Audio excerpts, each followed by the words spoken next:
What's the most impactful thing I can do to add value to my children's lives now that they're grown up? Be yourself, your true self, by following the formula.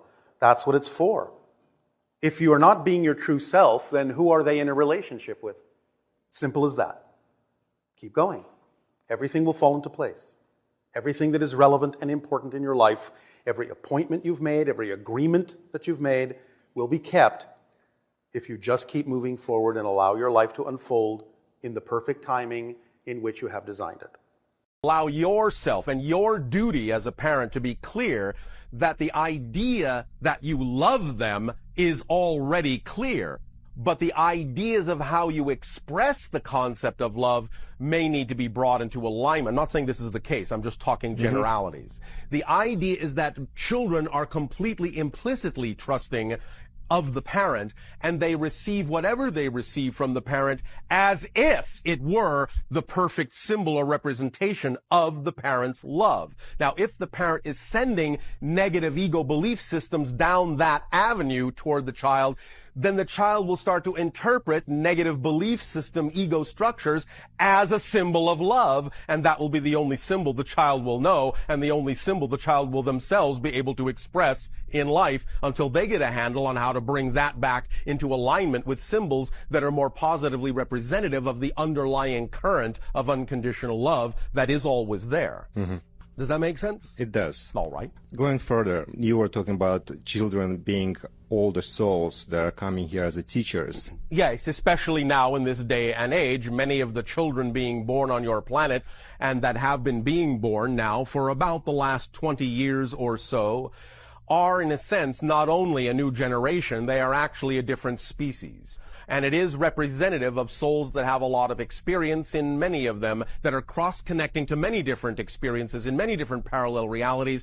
And by the genetic alteration that is happening within them as they restructure their embryonic bodies, they are creating a genetic structure that will give rise to a personality structure that will not forget as much of who they are as beings, as whole beings, as spirits. You are serving in the hybridization agenda by having donated genetic material. You're serving in the hybrid agenda by teaching the hybrid children some of the things they need to know when they come to live among humans on Earth. They are attempting to get your attention to understand the purpose that you are providing for the evolution of humanity in general, though there may be some specific messages from time to time. But they are also sending to us a technique for you that may put you in clearer touch with the communications from the mantis beings, and that is to draw them. And while you are drawing them, consider the drawing of them a type of meditation. And in that meditation, allow yourself to just open up to what you'll receive by looking at the drawing as you're creating it, and even looking at the drawing and meditating on it as you have finished the drawing. That's a technique that can work for you. I have 3 physical children right now. I know that they are hybridized. You're all hybridized. Yes, yeah. And I know they're more advanced, being. They're just more awake. More awake. Can you give us some guidelines or coaching on how to coexist with them and how to raise them in alignment where they're at? Create educational programs that allow for higher degrees of interactivity so that they can actually learn by doing. Create programs where in a safe environment they can understand the consequences of the choices and actions that they take so that they can grow into adulthood knowing that they can only need to take choices and only need to take actions that are representative of their self-empowerment, and they don't need to hurt themselves or anyone else to get what they need. Allow yourselves to adapt the education that they may require to what excites them instead of attempting to adapt their excitement to the lessons that you think they need to learn. If you do even just these 3 things, you will have an educational system that will allow them to really remember who they are and become the adults that are balanced in emotion, in spirit, in body, in mind, and they will then transform the world. And in a day-to-day basis, since like, for example, myself is programmed differently compared to them. Well, you need to reprogram yourself. So how will I raise them on a day-to-day basis? Use your imagination. Follow your own excitement. You understand why it's important to do that, yes? Yes, absolutely. All right. Yeah. And if you follow your own excitement and act on it every moment that you can, with no insistence on the outcome to the best of your ability, you will open up the kit of excitement for yourself that supports you, that is the driving engine, that is the organizing principle, that is the path of least resistance, that is the connection to all other forms of excitement, that is the reflective mirror that shows you what's out of alignment with excitement within you so you can bring it back into alignment. And when you do that for yourself, you will be the vibrational state that will allow your imagination to download the inspiration, ideas, techniques, rituals, motivations that you need to pass along to them. For starting to really implementing your teachings in our education, in our schools and universities and... The basic metaphysical principles that we talk about are not ours. We deliver them in a specific way, yes. But the idea is that this is a basic understanding of metaphysics, a basic understanding of how existence is structured and how it works. The timing for introducing the ideas that we're talking about into your educational system, now! Why wait? Great, thanks. The idea is to create more interactivity for the children so that they learn by actually doing, yes? Instead of just being talked at. To allow the lessons to be adapted to what excites each child instead of attempting to adapt their excitement into the lesson.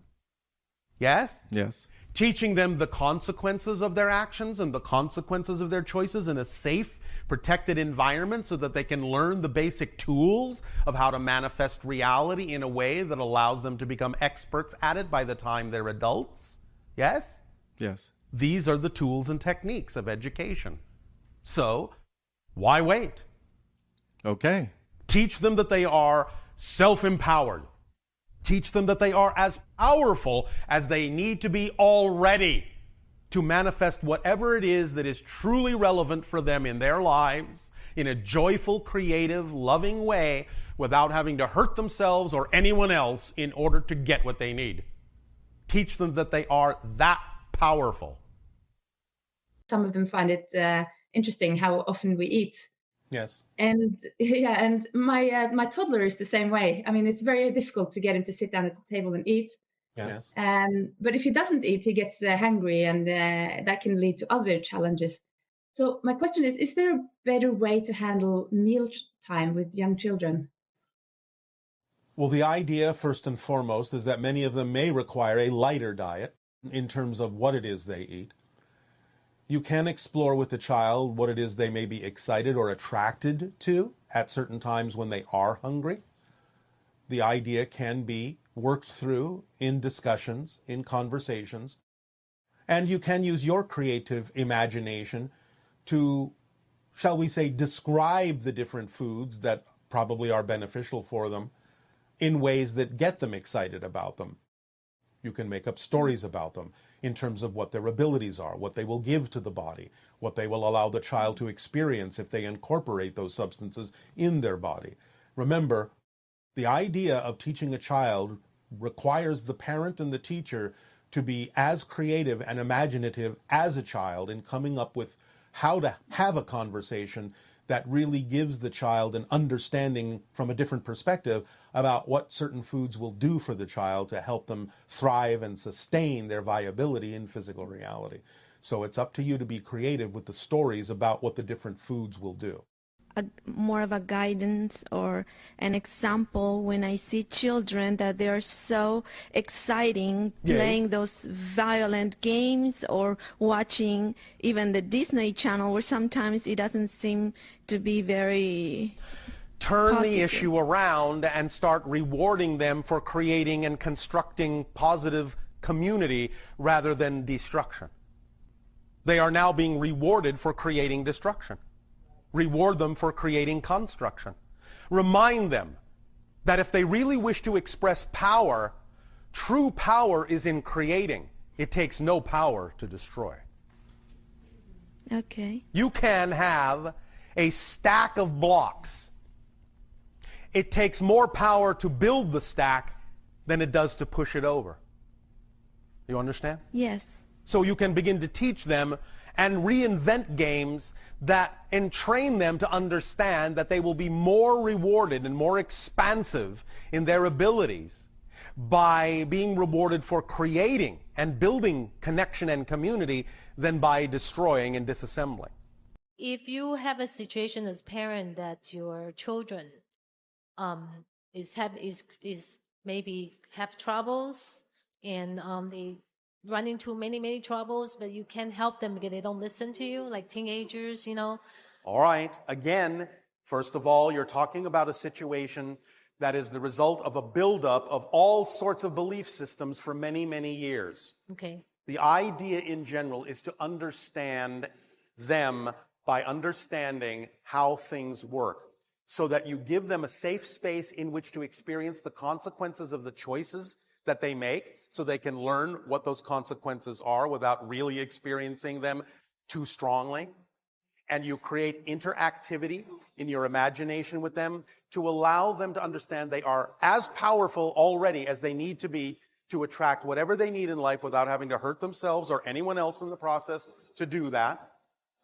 And you allow yourself to have the imagination as a parent and a teacher to design the lesson that you believe they need to learn in a way that adapts to their excitement instead of trying to force their excitement to adapt to the lesson. Do you understand? Then they will want to learn. Then they will want to understand how to make choices in a positive and constructive way. But for years and years, your planet and your teaching system has taught them things that don't allow them to understand their connection to source, their self-empowerment, their freedom to choose, the consequences of choices, or the idea that they can live their excitement and learn everything they need to learn through the auspices of their excitement instead of dampening their excitement to fit into a mold. So if your children hang out with kids that use drugs or something, you just kind of let them? It's the result of belief in disempowerment. Okay. Because remember, addiction of any kind or attraction to addiction of any kind in the negative sense is because you feel there is something missing within you that you are trying to either fill with something that never will fill it or dull the sensation that you're missing something so that you don't have to pay attention to it. Because that's a scary place, and that's what a lot of your teenagers feel. And they don't understand what it is because they've never been taught how to connect to their own self-empowered connection. So how do we help them? You, as the parent and the teachers, have to have an understanding of how this works, as we've explained it, and you have to have the ability to create, with your imagination, dialogues and situations and circumstances for them that allow them to practice making choices and experiencing or understanding what those consequences are in a way that is safe for them before they actually do that out in what you call the real world. But you have to create those things for them as the parents and the teachers. But if they don't listen to you? Not now, no.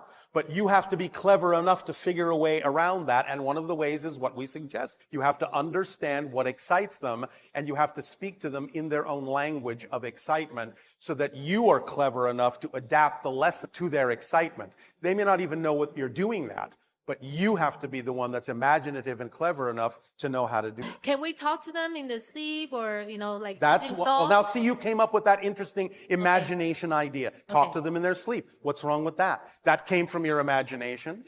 Okay. Thank you, Bashar. Thank you. And by the way, don't forget the unconditional love. Does that mean children have limiting beliefs and that's why they're abused? Or is there a different reason? Was it a choice by the soul to incarnate, to have particular experiences? Because how can a child who is still natural, still in touch with nature, have such negative belief systems? Well, first of all, there cannot be one general answer for this because it depends upon the particular person and soul and the theme they are exploring. So there can be many reasons for those kinds of experiences. One reason can be that a soul might actually choose to have that experience because it might add to the overall collective experience of abuse and help it reach a point where your society will finally agree that such a thing should never happen again. So a soul might add to the pile of experiences knowing that by doing so, you might reach a tipping point sooner that would allow your society to change and not have those experiences from that point forward. Other children might simply pick upon the belief systems of their parents and thus harbor limiting beliefs that come from their parents because they may need to use those limiting beliefs to push against in order to transform negative experiences in their lives into more positive ones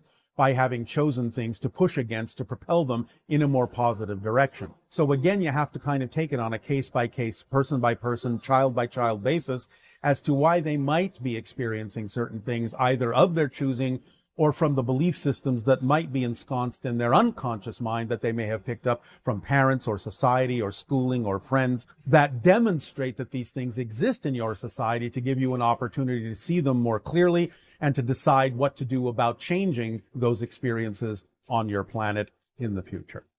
No. Okay. Yes and no. Yes, in the sense that you create a sense of continuity to this concept called the past, and therefore you can use it in a variety of ways if you wish to help you move forward. That's viable. At the same time, it doesn't really exist. You have been taught to think that it does because of your space-time perspective and this idea called continuity that makes you think there is an actual linear connection between the past and the present, when there really isn't. You are creating your past from the present, not the other way around. So when you become a new person, every moment that you change anything about yourself, you're a new person. And that means you actually at that moment have a new past. The past you had to have had to make sense in space and time of how you became the person you now are.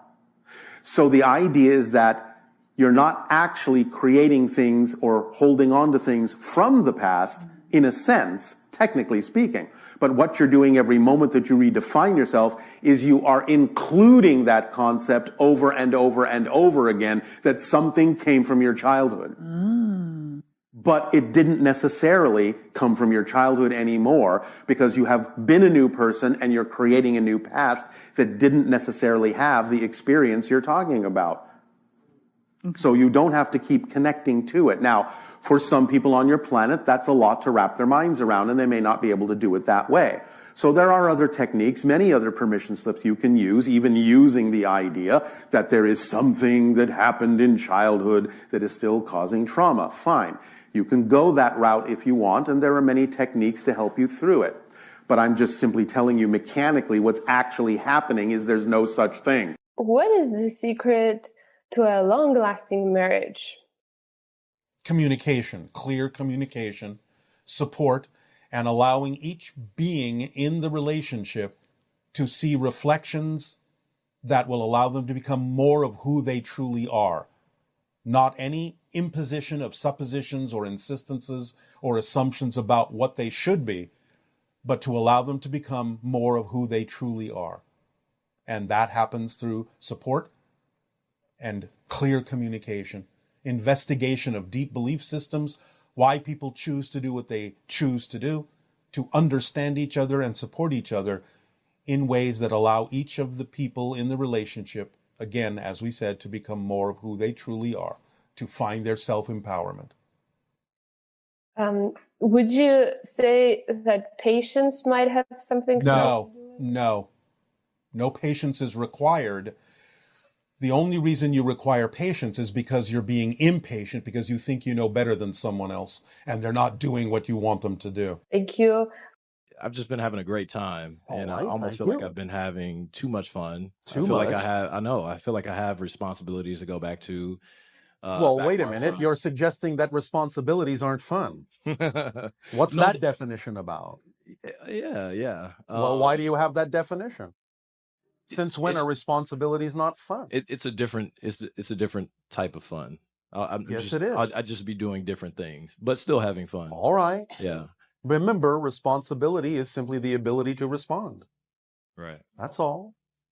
Right. I guess with the fun I've been having, yes, and just I feel like I have a pretty innate sense to connect with people. Yes.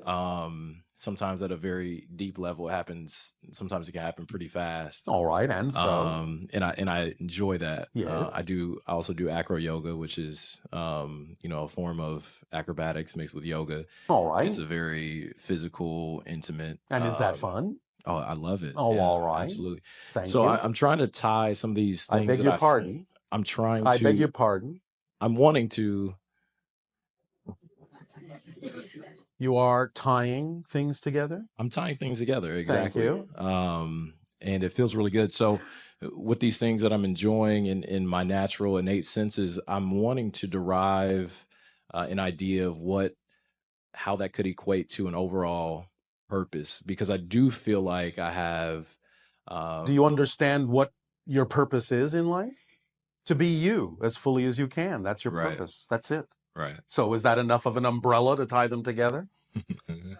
Do you need another way of expressing the concept of purpose other than to be yourself as fully as you can?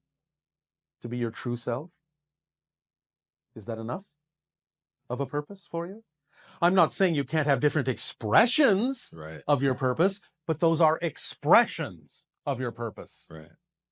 But your purpose is to be you as fully as you can. And the way you do that the best, I think you all know by now, acting on your highest excitement to the best of your ability with zero insistence on a particular outcome.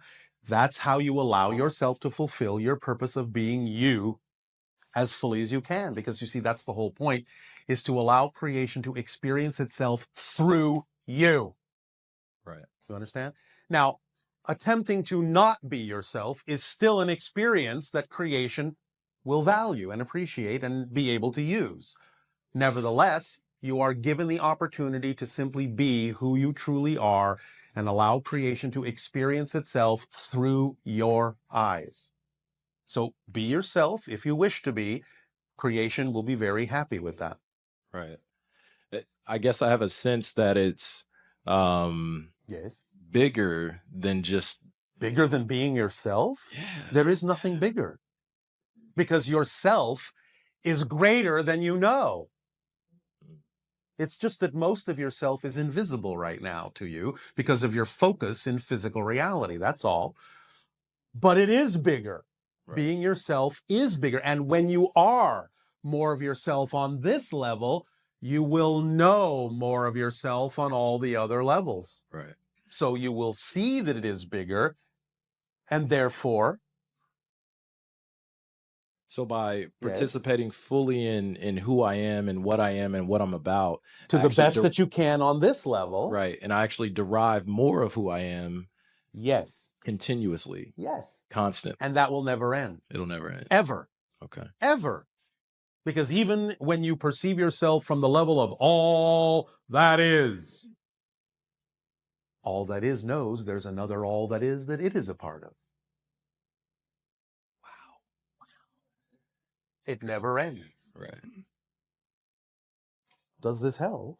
Yeah. Oh, okay. So I've been in LA, in the LA area for about a little over 2 weeks now. Oh, all right. And I think within the first couple of days, I had this experience with this really weird, what do you want to call it? I don't know. What do you want to call it? And was it weirder than the experience you're having right now? Wow. Yeah. You're pretty weird. So Thank that'd you. be a tough one. But it was like this hemp oil, and Yes. apparently you're supposed to take like a drop. And you took? Like a half of a syringe. Oh, all right. And it was easily the scariest and also the most. You said you liked roller coasters. I know. Wow. Well, it was a little what did you different. learn from the teacher? What did you learn from that teacher? Yeah. What did you learn? I learned that. What did you learn about yourself? I learned that I'm pretty amazing. And did you say you had some fears? Yeah. And so you learned that, and what were they? So I was afraid to like get onto an elevator and then go upstairs and get off the elevator. Because? I didn't want to be up high. But you were. Very high. Right. Maybe I didn't want to go higher. All right. I don't know. That's all right. That's all right. What you taught yourself is that there is a pace to this. Right. And to allow yourself to live in the moment with it, not be impatient that you need to hurry up and be somewhere else. Right. Somewhere bigger than you are right now because you're already big. You just need to become more aware of the bigness.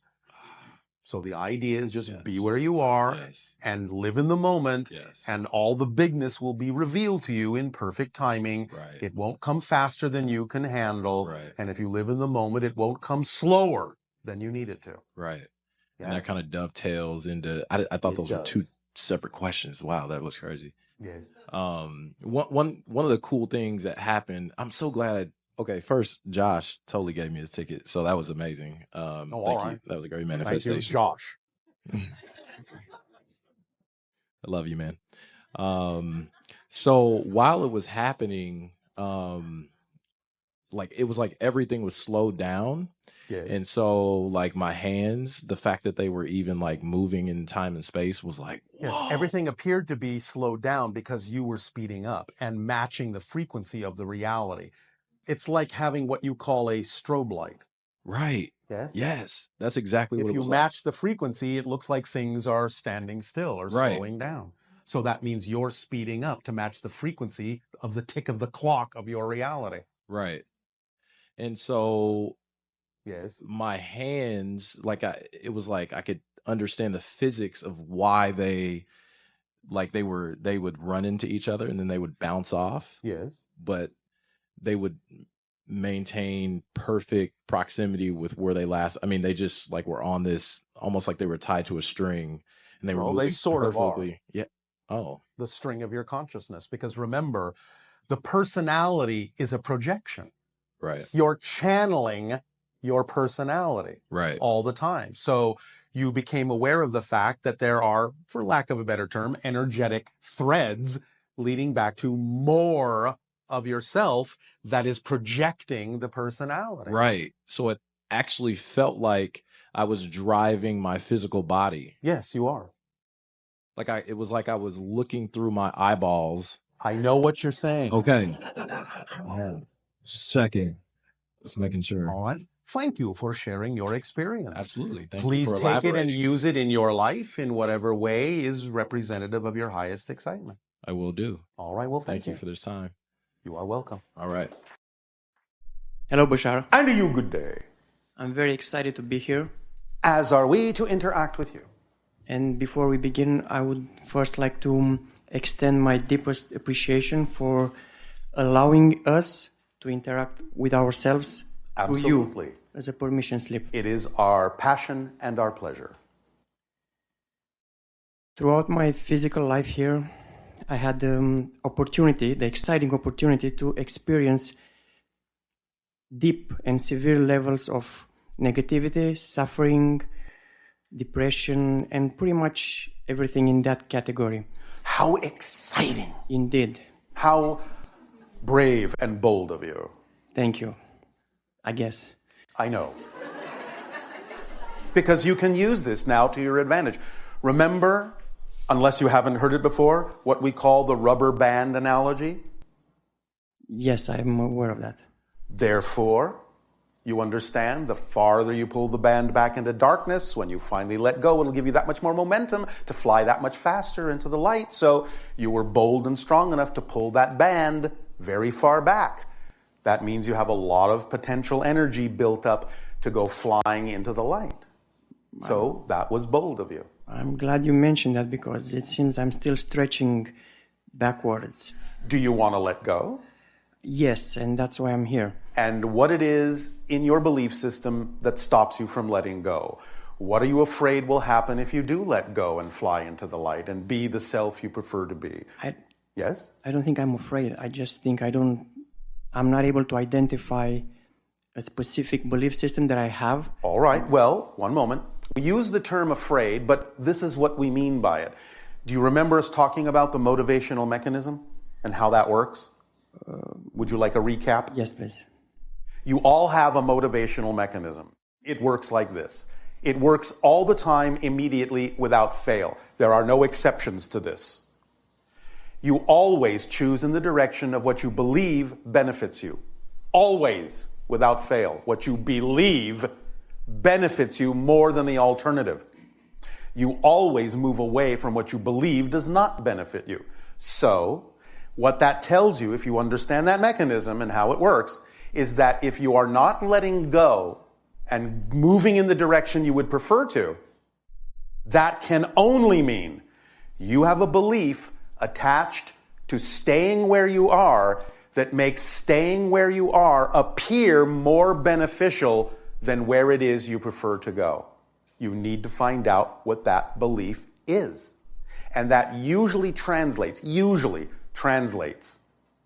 as if you do let go, you're afraid that something will happen that you don't prefer to have happen. That's what we mean by being afraid. You are projecting, or the negative belief is convincing you that if you do let go and become who you prefer to be, that something worse and less beneficial will happen than simply remaining where you are. Does that make sense as a mechanism to you? It does make sense, yes. So you need to figure out what the belief could possibly be that would make staying where you are more beneficial or seem to be more beneficial than where it is you prefer to be.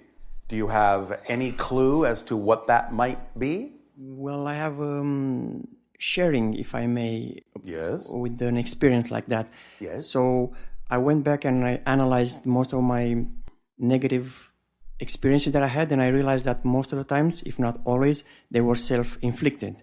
All right, and? Because? And then I went and I asked, why is that? And then I found the reason. And that was? The main reason for me is that I find myself attracted and passionate about the idea of falling in love with the wrong person 99% of the time. Because? Well, I don't know. That's why it Because you don't deserve anything better? Yeah, I think so. So this is an issue of self-worth. Well, if you ask me now, I feel like I deserve, but then I think it's something more deep inside that. I know that you empirically know you do, but if you believe that you are not worthy of it, that is going to take precedence. That's exactly what I just described as the motivational mechanism. If the belief that you're unworthy is stronger than the belief that you deserve it, you will deprive yourself of what you deserve because that belief is stronger. How do I shift the belief? Well, find out why that belief would be stronger.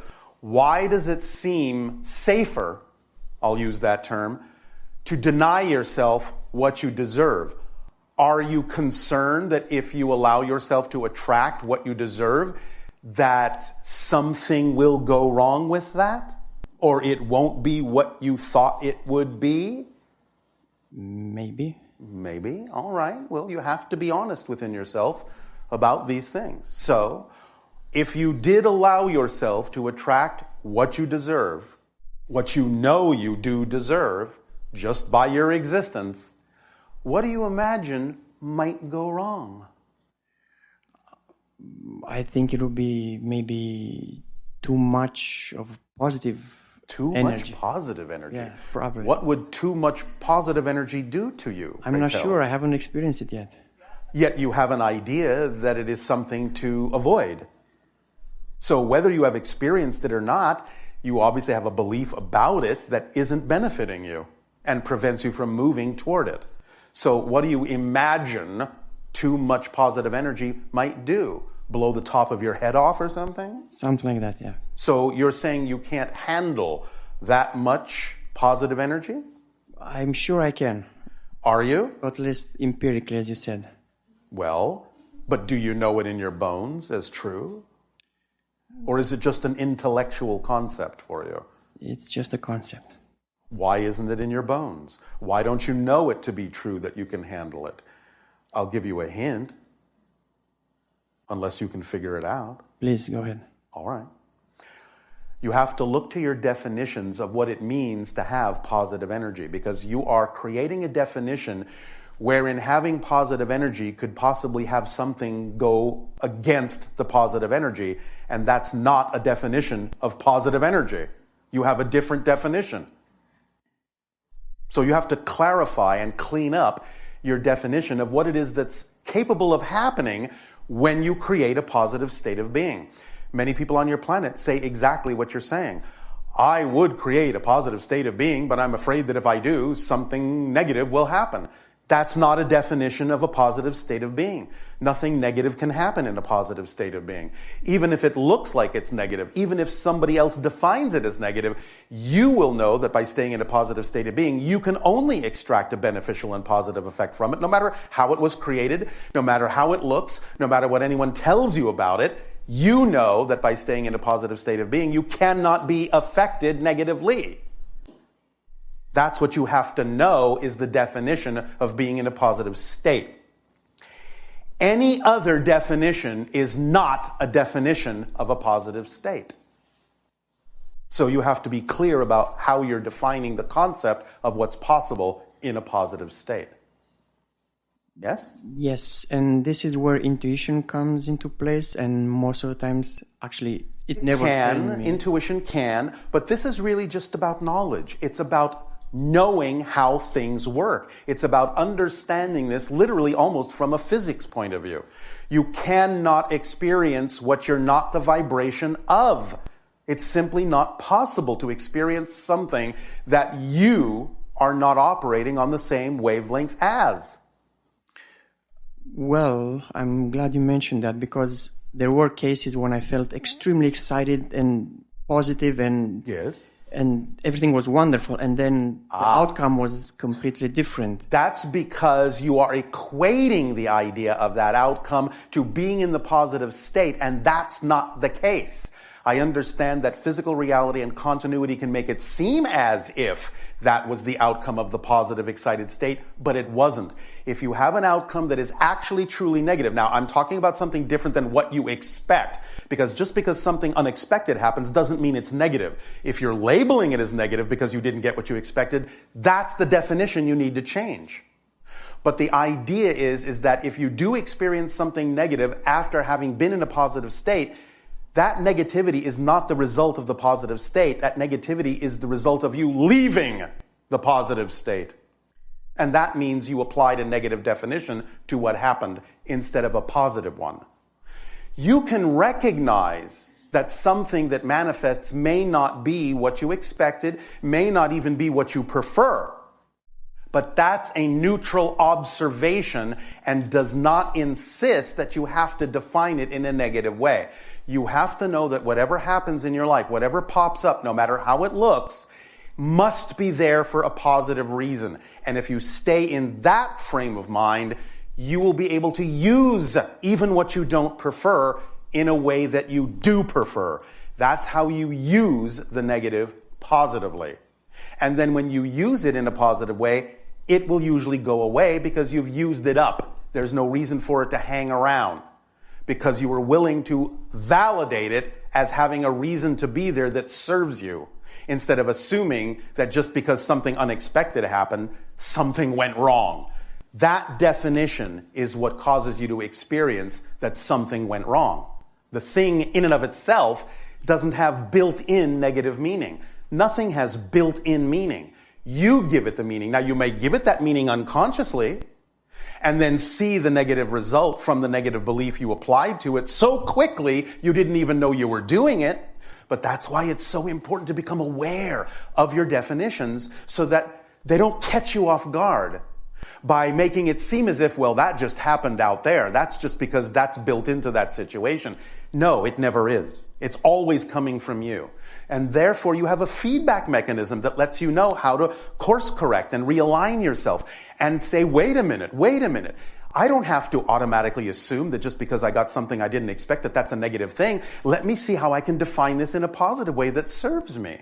Catch yourself, stop yourself, find the definition that gave it the negative experience, that attached the negative experience to it, and let go of that definition and replace it with a more positive one so you can get a beneficial effect out of whatever happens. Because as we have said, and we'll say again now, it doesn't matter what happens.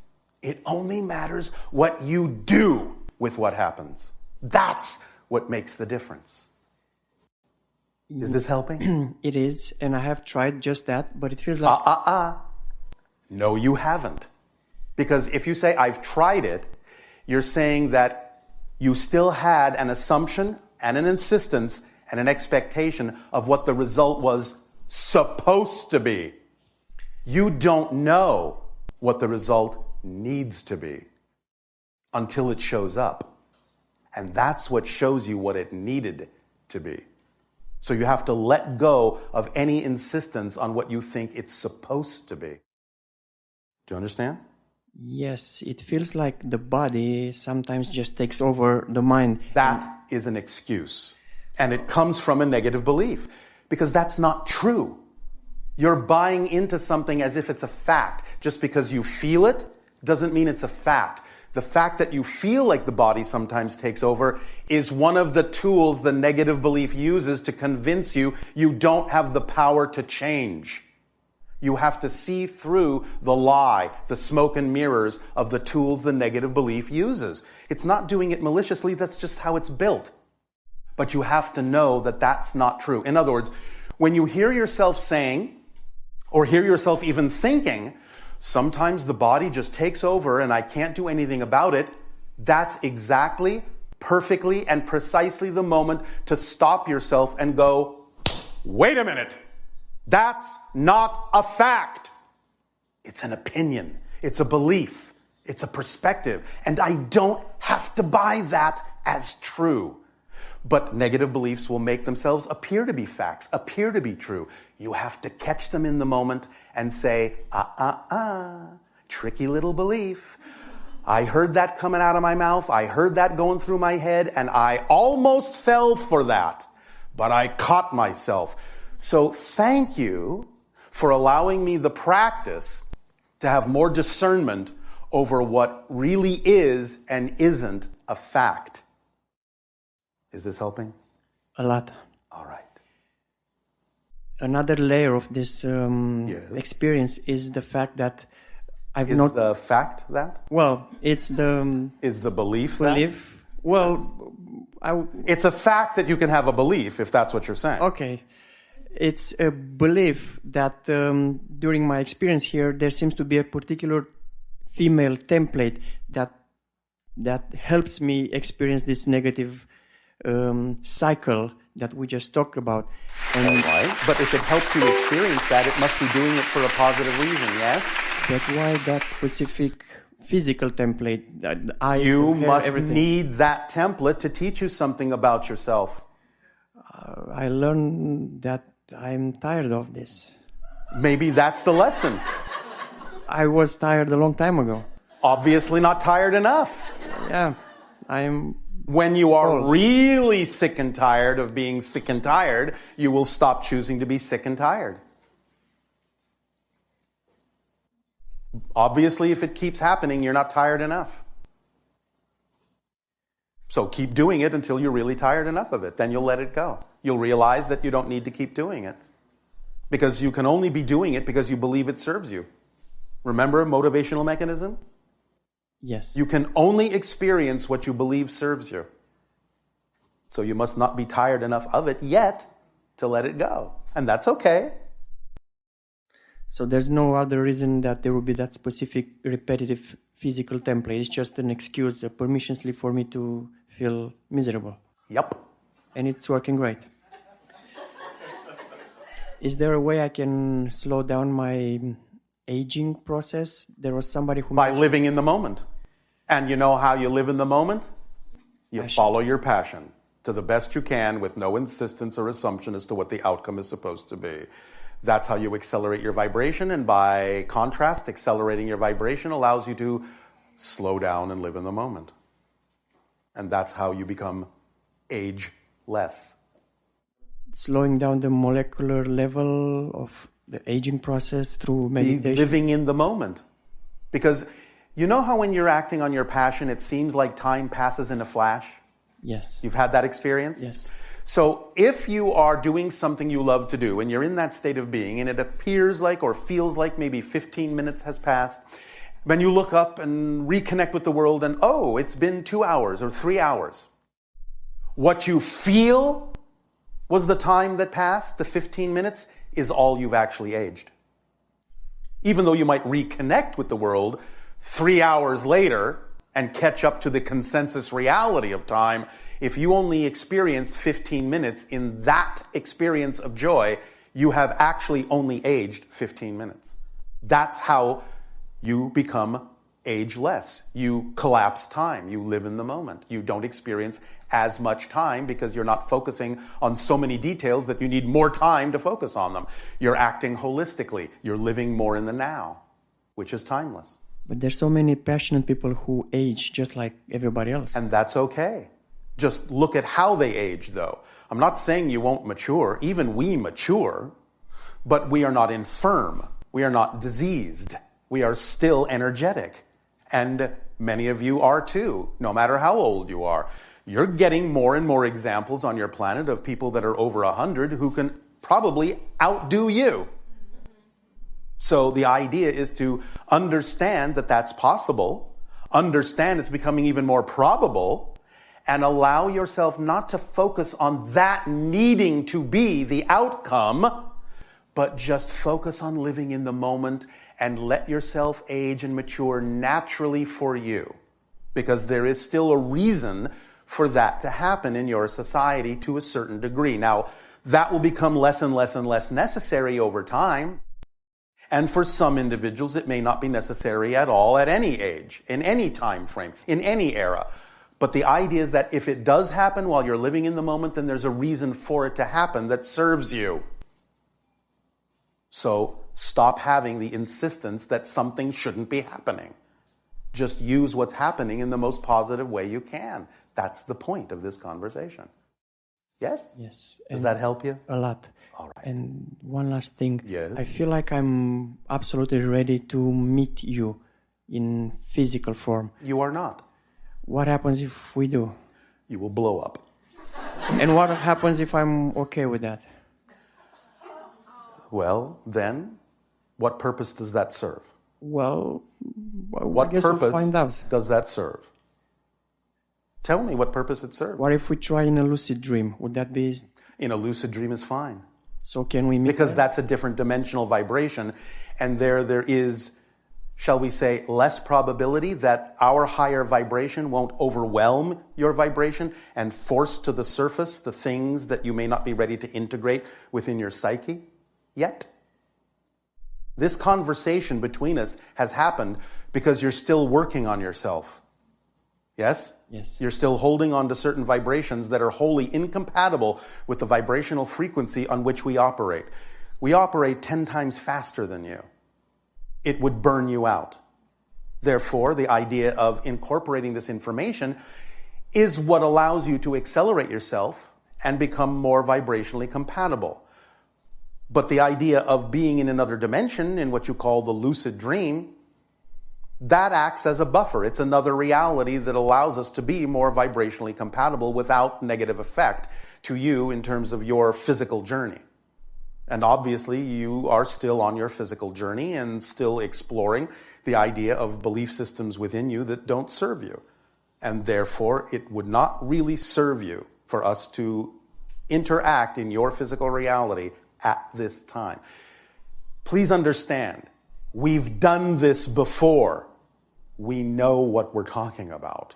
And we will do nothing that in any way, shape, or form, from our perspective, in our experience, would bring any degree of harm to you. So we cannot do that yet.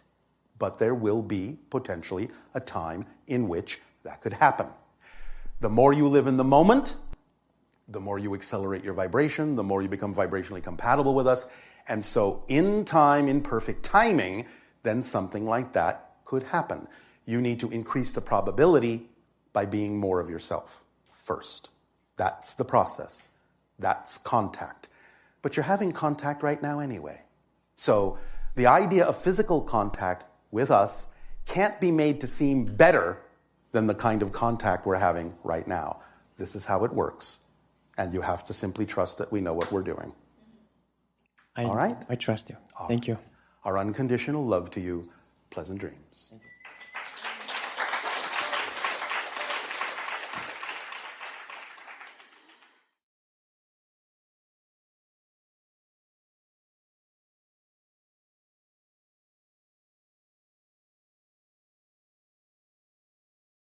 Super excited to be here. Thank you for being here today.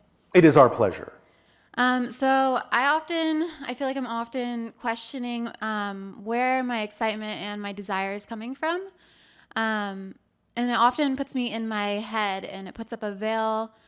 It puts up a block from being fully here now. And All right, well then I have a suggestion for you. Yeah. Stop wondering where it's coming from. Because it's not coming from anywhere but you. Okay, so it never comes from a place that's not in your truth? Correct. If it's really representative of your excitement. Unless you're saying it's just anxiety being disguised as excitement. But nevertheless, still coming from you. Because if it is anxiety, then at that moment, that's still your truth. Okay, and then what are tips to get out of that frequency of anxiety? And Have you been paying attention? You're asking this as if it hasn't been addressed. Do you remember what we said about finding the definition that generates that anxiety? repeat that, please? Do you remember what we said about finding the definition that generates the anxiety? That's what I am in now, or? In other words, there's no such thing as an emotion that exists in a vacuum. You cannot have a feeling at all, ever, until you have a definition first. So if you have a feeling like anxiety, that gives you the opportunity to ask the following question. What would I have to believe is true about myself in order for that belief to generate this emotion?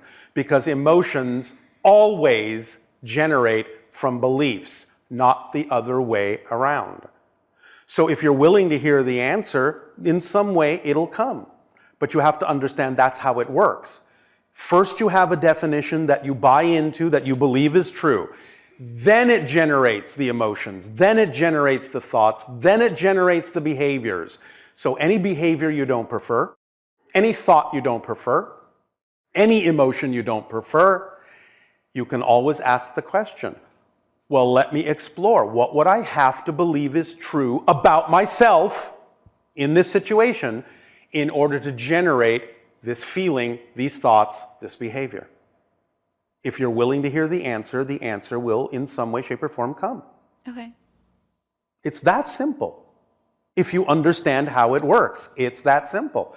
Now, as we have often said, there is another way to ask the question that takes advantage of the fact that so many of you are so used to dealing with fear. And therefore, you can use fear to your advantage in the following way. You can reverse the question, perhaps, and say, all right, if I did in fact allow myself to act on what I believe to be at this moment my highest excitement, what am I afraid might happen?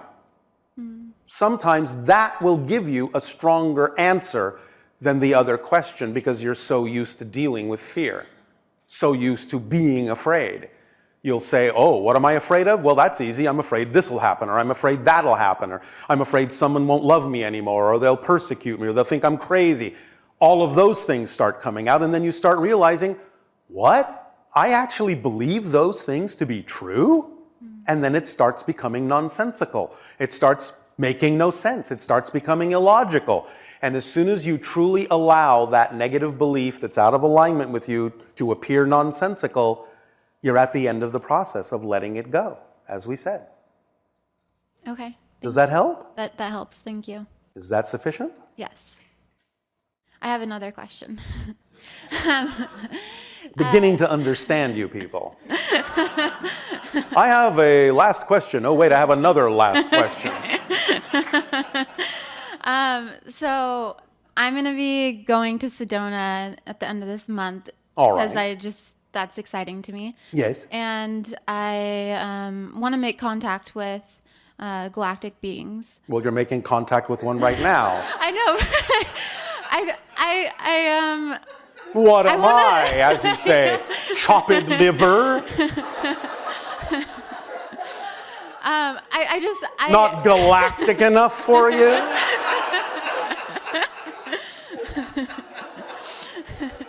No, this is very exciting. I'm Yes. happy here. One moment. Yes. We picked up on a thought somewhere out there.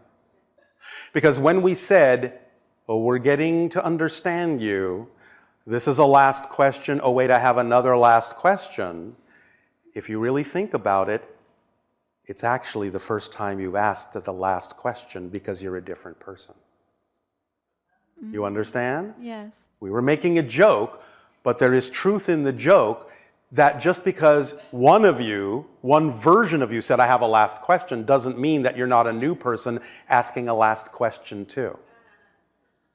Oh, wow. Just so you have a bigger picture of this idea. Not so linear. Anyway, back to insulting your galactic friends.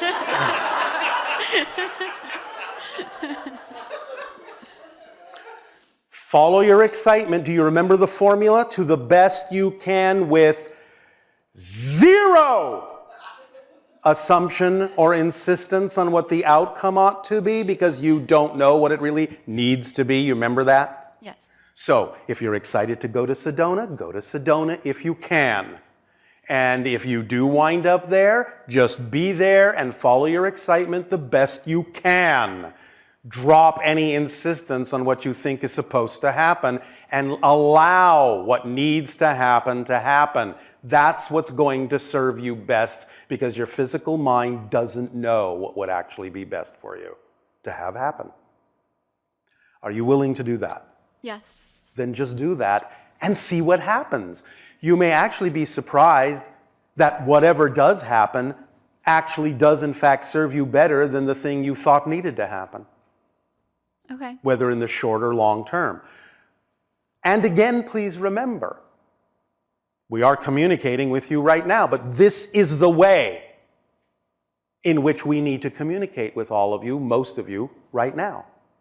This is a step toward the idea of open contact. Awesome. Yes? Yes, thank you so much. You are so welcome.